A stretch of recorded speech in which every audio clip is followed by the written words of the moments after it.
Hello hi అండి. Recent డేస్లో మేమైతే అంతర్వేది లక్ష్మీ నరసింహస్వామి టెంపుల్కి అయితే వెళ్ళాము. అక్కడే దగ్గరలోనే బీచ్ ఉంటుంది. అక్కడే అన్నచెల్లెలు గట్టు అయితే ఉంటుందండి. అంటే సముద్రము ఇంకా గోదావరి నది అయితే కలిసే చోటు ఉంటుందంట. ఆ రోజు వర్షం కూడా పడుతుందండి.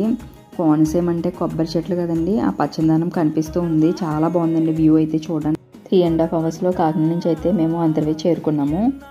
మధ్యలో అయితే ఫుడ్ తినేసి అక్కడి నుంచి అయితే స్టార్ట్ అయిపోయాము. టెంపుల్ దగ్గరికి రీచ్ అయ్యే టైంకి టెంపుల్ అయితే క్లోజ్ చేసి ఉంది. సో మేమైతే ముందు బీచ్కి వెళ్ళి తర్వాత టెంపుల్కి అయితే వచ్చి దర్శనం చేసుకున్నాము. ఇక్కడ మా బాబు అయితే హాయ్ ఫ్రెండ్స్ అని చెప్తున్నాడు. గుడి బయట అయితే ఇలా పూజ సామాగ్రి అయితే అన్నీ అమ్ముతున్నారండి. గుడి బయట అయితే ఆవులు చాలా ఉన్నాయండి. అప్పుడు ఆర్కిటెక్చర్ అయితే చాలా బాగుందండి. ఇంకా పెయింటింగ్ వర్క్స్ అయితే జరుగుతూ ఉన్నాయి.